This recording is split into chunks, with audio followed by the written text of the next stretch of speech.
नमस्ते विद्यार्थी मित्रों, हमारी YouTube channel BJ Boricha economics and general study में आप लोगों हार्दिक स्वागत है। आ लेक्चर एसवाय बीकॉम में अभ्यास करता विद्यार्थियों माटे के जे लोकोने इंडियन इकोनॉमी 1 नामनु पेपर सेम 3 में भणवानुं आवे छे। तेमां भावनगर यूनिवर्सिटी निर्धारित अभ्यासक्रम मुजब एक महत्वनो प्रश्न एटले के भारतीय अर्थव्यवस्था ने विकासमान अर्थव्यवस्था तरीके वर्णववानी छे। एटले विकासमान अर्थव्यवस्था तरीके भारतीय अर्थव्यवस्थानुं मूल्यांकन करो, आवो प्रश्न खूब ज अगत्यनो प्रथम यूनिट मांथी पूछाई शके तेम छे। तो विद्यार्थी मित्रों, आज आपणे डिस्कस करशुं भारतीय अर्थव्यवस्था एक विकासमान अर्थव्यवस्था तरीके आपणे भारतीय अर्थव्यवस्था ने मूलववानी छे। ओके, तो प्रथम कोईपण प्रश्ननी शुरुआत प्रस्तावनाथी थाय ए रीते आप लोग जाणो छो के विश्वना जे विविध देशों ने ते देशोनी विकासनी कक्षाने आधारे मुख्यत्वे बे भागों में विभाजित करवामां आवे छे। एक विकसित देश एटले के विकसित अर्थव्यवस्था धरावतो देश अने बीजू विकासशील अर्थव्यवस्था धरावतो देश। विकासशील अर्थव्यवस्था धरावता देशों माटे पहला पछात देशों एवो पण शब्द प्रयोग करवामां आवता हता।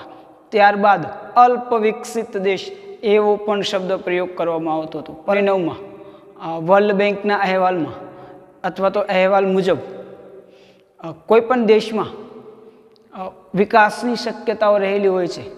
आ विकासनी शक्यता रहेली छे एना आधारे अल्प विकसित एवं नाम आपवामां आवेलुं हतुं। अने त्यारबाद कोईपण देश में हवे आ 20મી सदी में तो खास करीने विकासनी प्रक्रिया चालती थई गई छे।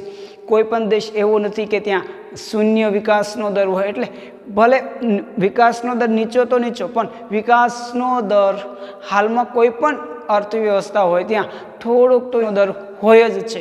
एटले हवे एने विकासशील विकासना मार्गे आगळ वधती अर्थव्यवस्था तरीके मित्रों जोवामां आवे छे। आम विश्वना देशोने तेना विकासनी कक्षाने आधारे ते विकासशील छे के विकसित छे एवी रीते मुख्यत्वे विभाजित करवामां आवे छे। हवे भारतीय अर्थव्यवस्था ने एक विकासशील अर्थव्यवस्था तरीके मूलववा माटे आपणे विविध मापदंडोमांथी पसार थवुं पड़े छे। आयोजनकर्ताओ अथवा तो आपणा देशना नीति घड़वैयाओए ज्यारे भारतने भविष्यनुं आयोजन करवा माटे भारत विश्व में अत्यारे कई जग्या पर ऊभो छे, विश्वनी तुलनाए भारत अत्यारे क्या छे ए बाबतनी जानकारी सौप्रथम खूब ज जरूरी बने छे। एटले एक विकासमान अर्थव्यवस्था धरावता देश तरीके भारतीय अर्थव्यवस्था ने मूलववानी ए प्रश्न खूब ज महत्वनो बनेलो होय छे। अने आ माटे विविध मुद्दाओनो अभ्यास करीने आपणे ए जाणवानुं होय छे के शुं खरेखर भारतीय अर्थव्यवस्था विकासमान अर्थव्यवस्था है अथवा तो विकसित देशों थी केटली पाछळ छे अथवा तो अल्प विकसित तो कंईक नथी ने। एटले आवी रीते आपणे भारतीय अर्थव्यवस्था ने एक विकासमान अर्थव्यवस्था तरीके विविध पॉइंट विविध मुद्दाओं अभ्यास करीने आपणे अभ्यास करवानो छे। आपणे आ लेक्चर में आ प्रश्ननी प्रस्तावना तेमज पछी बीजो मुख्य मुद्दो एटले के भारतीय अर्थव्यवस्था विकासमान अर्थव्यवस्था तरीकेना लक्षणों और एमां पेटा मुद्दामां मुख्यत्वे एक राष्ट्रीय आवक में वधारो थयो छे, पछी माथादीठ आवक में वधारो थयो छे, आंतर माळखाकीय सुविधा ना एमां पण फेरफार थयो छे, व्यवसायिक माळखामां परिवर्तन आव्युं छे। तो ए बाबतोनो अभ्यास आपणे अहींया करीशुं। पछी आगळ आना पछीना लेक्चर में आगळना पॉइंट्सनो अभ्यास करशुं। तो मित्रों चालो पहलो पॉइंट कोईपण देश में कोईपण अर्थव्यवस्था विकासमान छे के नहीं एनुं सौथी અથવા તો દેશના વિકાસની કક્ષાને માપવા માટે સૌથી મહત્ત્વનો પોઈન્ટ છે એ દેશની રાષ્ટ્રીય આવક છે. તો આપણે અહીંયા રાષ્ટ્રીય આવકના પહેલા પોઈન્ટની ચર્ચા કરીશું. ભારતની રાષ્ટ્રીય આવકમાં સતત વધારો, આ આપણા પ્રશ્નનો પહેલો મુદ્દો બને છે. રાષ્ટ્રીય આવક એક વિકાસની કક્ષા અથવા તો વિકાસની ગતિ કે વૃદ્ધિ દર માપવા માટેનો એક મહત્વનો માપદંડ પ્રશિષ્ટ અર્થશાસ્ત્રીઓથી મહત્વનો માપદંડ આ રહેલો છે. પ્રથમ દ્રષ્ટિએ કોઈ પણ દેશ વિકાસ કરી રહ્યો છે કે નહીં એ જોવા માટે આજે પણ રાષ્ટ્રીય આવક મિત્રો એક મહત્વનો માપદંડ છે. જે દેશની રાષ્ટ્રીય આવક ઊંચી હશે અથવા તો એની રાષ્ટ્રીય આવકનો વૃદ્ધિ દર ઊંચો હશે એ વિકસિત દેશ કહેવાશે અને જે દેશની રાષ્ટ્રીય આવક નીચી હશે એને વિકાસશીલ દેશ કહેવામાં આવે છે. તો ચાલો ભારતના સંદર્ભમાં આપણે આ બાબત જોઈએ કે ભારત 1951 પછી એટલે કે આયોજન કાળ દરમિયાન અથવા તો આઝાદી મેળા અથવા તો આ આયોજન માર્ગ અપનાવ્યો પછીના 70 વર્ષની સફરમાં હાલમાં એની રાષ્ટ્રીય આવકમાં વધારો થયો છે કે નહીં એ બાબતને આપણે તપાસવાનો પ્રયત્ન કરીશું. અહીંયા સાઇટમાં એક મુદ્દા દીઠ અહીંયા જે પેજ લખેલું છે એમાં પણ ચેન્જ આવતો જતો હોય છે. તો આપ લોકો તેને પણ વાંચી શકો છો અને એમાંથી આપ આપણા પ્રશ્નનો જવાબ પણ તૈયાર કરી શકો છો. ઓકે, તો આ રાષ્ટ્રીય આવક એક પહેલાં તો કોઈ પણ દેશની વૃદ્ધિને કે એની વિકાસની કક્ષા માપવાનું વિદ્યાર્થી મિત્રો પ્રશિષ્ટ અર્થશાસ્ત્રીઓથી એક મહત્વનું માપદંડ રહેલું છે. ઓકે, એટલે કે જો રાષ્ટ્રીય આવક ઊંચી હોય અથવા તો રાષ્ટ્રીય આવકમાં વધારો થતો રહેતો હોય તો એને આપણે વિકાસમાન અર્થવ્યવસ્થા તરીકે આપણે એને જોઈએ છે. તો ચાલો ભારતની રાષ્ટ્રીય આવકમાં શું ફેર છે, એમાં શું તફાવત આવ્યા છે એ પોઈન્ટને આપણે જોઈએ. તો આપણા પોઈન્ટનું નામ છે રાષ્ટ્રીય આવકમાં સતત વધારો થયો છે. તો આ સતત વધારો થયો છે એ માટે આપણે આંકડાકીય બાબતોનો આપણે આધાર લેવો પડશે અને આપણે સાબિત કરવું પડશે કે આપણા દેશની રાષ્ટ્રીય આવકમાં વધારો થયો છે. તો આ જે પોઈન્ટમાં તમે જોઈ શકો છો કે રાષ્ટ્રીય આવકમાં વધારો નોંધાનો છે. પહેલાં તો મિત્રો સ્પષ્ટ કરી દઉં કે રાષ્ટ્રીય આવક બે કિંમતોએ માપવામાં આવે છે. રાષ્ટ્રીય આવક બે કિંમતોએ માપવામાં આવે છે, એક સ્થિર કિંમતે અને એક ચાલુ કિંમતે. ઓકે, તો આ બંને દ્રષ્ટિકોણથી આપણે જોશું. સ્થિર કિંમત અને ચાલુ કિંમતે કઈ રીતે એની પણ આપણે સાથે સાથે ડિસ્કસ કરી લઈએ જેથી કરીને વિદ્યાર્થી મિત્રોને કોઈ કન્ફ્યુઝન ના રહે, કારણ કે આ બંને કિંમતે મેળવવામાં આવેલા આંકડા અલગ અલગ હોય છે. ઓકે, સ્થિર કિંમતે એટલે કોઈ ચોક્કસ આધાર વર્ષ ધારી લેવામાં આવે છે અને એ વર્ષે રાષ્ટ્રીય આવક કેટલી હતી એ અને પછીના વર્ષમાં કેટલા વધી, એના પછીના વર્ષમાં કેટલી વધી અથવા તો એના પહેલાં કેટલી હતી, પણ એનો આધાર આ સ્થિર એક પાયાનું વર્ષ જે ધારી લેવામાં આવે છે એ હોય છે. ઓકે, અને ચાલુ કિંમતે એટલે એ જ વર્ષે કિંમતોમાં જે વધારો થાય છે. હવે આ ચાલુ કિંમતમાં શું હોય છે કે એક તો ઉત્પાદનમાં વૃદ્ધિ થઈ હોય અને પ્લસ કિંમતોમાં પણ જો વધારો થયો હોય ફુગાવાના કારણે, તો આ બંનેનું મિક્સિંગ હોય છે. એટલે ચાલુ કિંમતે હંમેશા રાષ્ટ્રીય આવકનો આંકડો ઊંચો આવતો હોય છે. જે આપણે જ્યારે આંકડાકીય બાબતો જોશું ત્યારે આ તફાવત આપ લોકોને વધારે સ્પષ્ટ થઈ જશે. હવે આપણે ભારતની રાષ્ટ્રીય આવકમાં કેવો વધારો થયો છે એ બાબત થોડીક આપણે જોઈ લઈએ. તો 1999-2000 ને આધાર વર્ષ લેતા, ઓકે, અથવા તો એની શ્રેણીનો આધાર લેતા મિત્રો 1951માં ભારતની રાષ્ટ્રીય આવક 2,04,924 કરોડ હતી. 2,04,924 કરોડ હતી. કયા વર્ષની કિંમતનો આધાર આપણે લીધો છે તો 1999-2000ના વર્ષની કિંમતનો આધાર લીધેલો છે. અને આ આવક વધીને 2004-05માં આ રાષ્ટ્રીય આવક વધીને 2004-05માં અહીંયા આપણે જોઈ શકીએ છીએ કે 21,04,520 કરોડ, 21,04,520 કરોડ જેટલી થવા પામી છે. એટલે તમે અંદાજિત જો તમે જુઓ તો આ સ્થિર કિંમતે આ સમયગાળા દરમિયાન એટલે કે 50 ને 5 55 54 55 વર્ષના સમયગાળા દરમિયાન સ્થિર કિંમતે ભારતની રાષ્ટ્રીય આવકમાં અંદાજે 10 ગણો વધારો નોંધાયો છે. હવે આ બાબત આપણે ચાલુ કિંમતે જોઈએ તો ચાલુ કિંમતે 1951માં ભારતની રાષ્ટ્રીય આવક તમે જો 9152 કરોડ હતી. ઓકે, 9152 કરોડ હતી. તો જો સ્થિર કિંમતે આપણને કેટલી મળી હતી? 2,04,000 જેવી મળી હતી. તો અહીંયા ખાલી 9000. ઇટ મીન્સ કે 51ની ખરેખર વાસ્તવિક આવક કેટલી હતી? 9 કરોડ. ઓકે, પણ આપણે એને 1999ની સ્થિર કિંમતો લેતા એટલો કિંમતોમાં એટલો વધારો થઈ ગયેલો છે. ઓકે, એટલે વાસ્તવિક આવક અહીંયા કઈ છે?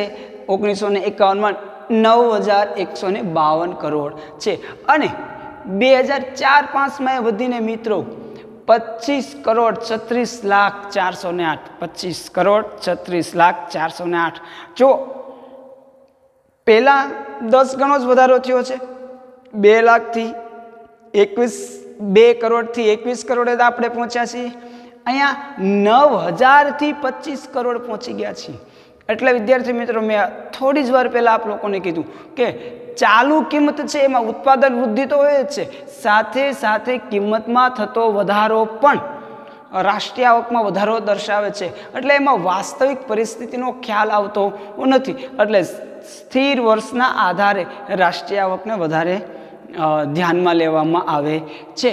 એટલે હવે 2004-5ની કિંમતોએ 2004-5ની કિંમતોએ આપણે જો જોઈએ તો 2013-14માં 49,20,152 કરોડ આપણી રાષ્ટ્રીય આવક છે. પણ એ 2004-5ના આધાર વર્ષને આધારે અથવા તો એની સ્થિર કિંમતોએ આટલી રાષ્ટ્રીય આવક થવા પામી છે વિદ્યાર્થી મિત્રો. તો આવી રીતે આપણે જોઈ શકીએ છીએ કે ભારતની રાષ્ટ્રીય આવકમાં સતત વધારો નોંધાયો છે.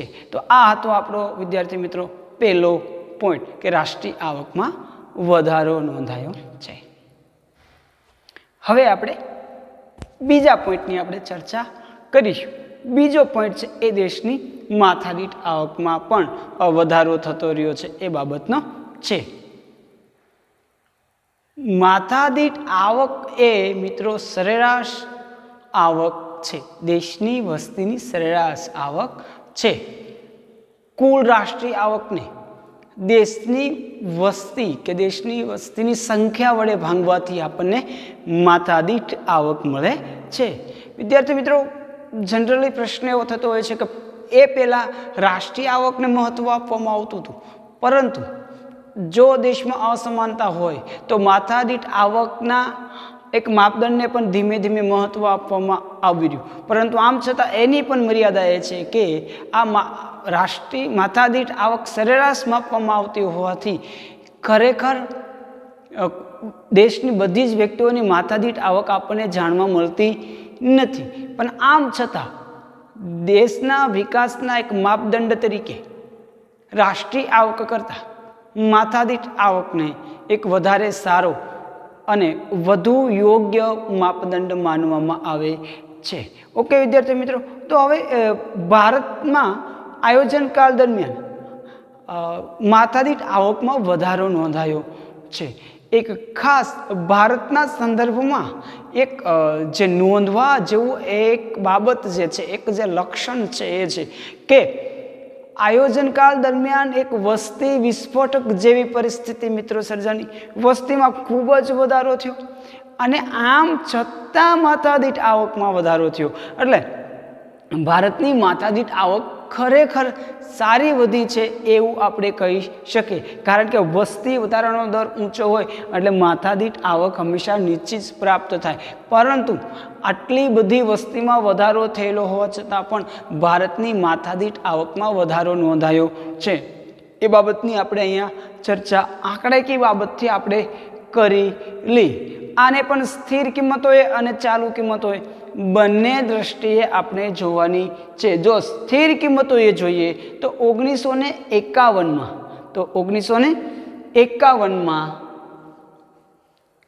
આ પ્રમાણ હતું 5708 રૂપિયા. ઓકે, 5708 રૂપિયા હતા, જે 2004-05 વધીને 19,325 રૂપિયા થયા. આ સ્થિર કિંમત છે. આપણે અહીંયા સ્થિર કિંમત કઈ લીધી છે વિદ્યાર્થી મિત્રો? 1999-2000ની વર્ષને આપણે લીધેલી છે. એટલે ત્યારે જે ભાવ સપાટી હતી એના સંદર્ભમાં ત્યારે કેટલી આપણી માથાદીઠ આવક હતી એ બાબતની આપણે અહીંયા વાત કરી છે. એટલે ત્યારે 5708 હતી અને 2004માં આ જ કિંમત હોય, પરંતુ 2004-05માં 19,325 રૂપિયા જેવી થવા પામી હતી. હવે જો આપણે ચાલુ કિંમતે આપણે જો જોઈએ, ઓકે, ચાલુ કિંમતે આપણે જોઈએ તો મિત્રો 1951માં ભારતની માથાદીઠ આવક માત્ર 255 રૂપિયા હતી. એક વ્યક્તિની આવક 255 રૂપિયા હતી. હવે જો સ્થિર આવક આપણને કેટલી મળી હતી? 5,708 મળી હતી. ઇટ મીન્સ કે ખરેખર ત્યારે 1951માં 255 જ હતી, પરંતુ એ કિંમતની તુલનાએ 1999-2000માં એટલી બધી કિંમત વધી ગઈ કે 1999-2000ની કિંમતે જોતા એ આપણને 5708 રૂપિયા પ્રાપ્ત થાય છે. બાકી 1951માં જ્યારે રાષ્ટ્રીય અને માથાદીઠ આવક મેળવવામાં આવી છે ત્યારે ખરેખર 255 રૂપિયામાં જ, કારણ કે ત્યારની આપણે ચાલુ કિંમતે આ આવક મેળવેલી છે. ઓકે, હવે એ વધીને 255 ચાલુ કિંમતે વધીને 2004-05માં 23,199 રૂપિયા જેવી થવા પામી છે. વિદ્યાર્થી મિત્રો, હવે જુઓ, સ્થિર કિંમતે 19,000 જેવી રહેવા પામી હતી, તો ચાલુ કિંમતે 23,000 જેવી રહેવા પામી છે. એટલે આ કિંમતોમાં વધારો, કારણ જેમ જેમ આપણે 1951 પછી નજીક આજ દિન સુધીમાં નજીક આવતા જઈશું એમ એમ કિંમતમાં વધારો થતો હોવાથી સ્થિર કિંમતોએ આપણને માથાદીઠ આવક કે રાષ્ટ્રીય આવક મળે એની તુલનાએ ચાલુ કિંમતે એ આંકડો ઊંચો મળે છે. વિદ્યાર્થી મિત્રો, MCQ ટાઈપના જે ક્વેશ્ચન્સ આવે એમાં જો કોઈ ડીપલી કોઈ ક્વેશ્ચન્સ પૂછે તો આવા એક 4 વાક્ય મૂકી દે, અને આ 4 વાક્યમાં આવી બાબતો મૂકી દે કે સ્થિર આવકે હંમેશા ઊંચી રાષ્ટ્રીય આવક મળતી હોય છે કે પછી ચાલુ આવકે હંમેશા રાષ્ટ્રીય આવક ઊંચી મળતી હોય છે. આવા બધા પ્રશ્ન પણ મુકાઈ શકાય છે. તો આપણે આ બાબતની પણ અહીંયા ધ્યાનમાં રાખશું. અને 2004ની કિંમતે જે 13-14માં જે અંદાજિત માથાદીઠ આવક અંદાજ જે રાખવામાં આવ્યો હતો એ હતી 39,904 રૂપિયા હતી, પણ એ 2004-05ની કિંમતોના આધારે હતી. એટલે આવી રીતે આપણે જોઈ શકીએ છીએ કે ભારતની માથાદીઠ આવકમાં પણ ધીમો પણ સતત વધારો નોંધાયો છે. વસ્તી વૃદ્ધિનો દર, વસ્તીમાં ખૂબ જ વધારો થયો હોવા છતાં પણ માથાદીઠ આવકમાં વધારો થયો છે, તે એક ખૂબ જ નોંધની બાબત આપણે કહી શકીએ. ઓકે વિદ્યાર્થી મિત્રો, તો હવે આપણે ત્રીજો પોઈન્ટ આપણે ચાલુ કરીએ, અને ત્રીજો પોઈન્ટ છે વ્યવસાયિક માળખું. ત્રીજો પોઈન્ટ છે વ્યવસાયિક માળખું. વિદ્યાર્થી મિત્રો, વ્યવસાયિક માળખું એટલે કે દેશના વિકાસની કક્ષાના આધારે આ વ્યવસાયિક માળખામાં પણ પરિવર્તન આવતું હોય છે. પહેલું તો વ્યવસાયિક માળખું એટલે દેશની વસ્તી કયા ક્ષેત્ર સાથે જોડાયેલી છે, દેશની વસ્તીને કયા ક્ષેત્રમાંથી રોજગારી મળી રહી છે, અથવા તો દેશની આવકમાંથી જે અલગ અલગ ક્ષેત્રોમાં જે આવકનું વિભાજન થાય છે અલગ અલગ ક્ષેત્રમાં કેવું છે, આ બાબતને વ્યવસાયિક માળખું કહેવામાં આવે છે. હવે સામાન્ય રીતે વિકસિત દેશોમાં આ વ્યવસાયિક માળખામાં સેવા ક્ષેત્ર અને ઉદ્યોગ ક્ષેત્રનો ફાળો ઊંચો હોય છે, અને પ્રાથમિક ક્ષેત્ર એટલે કે ખેતી ક્ષેત્ર અને તેની સાથે સંલગ્ન બીજી જે ઘણી બધી પ્રવૃત્તિઓ છે એ બધી પ્રવૃત્તિનો ફાળો નીચો હોય છે.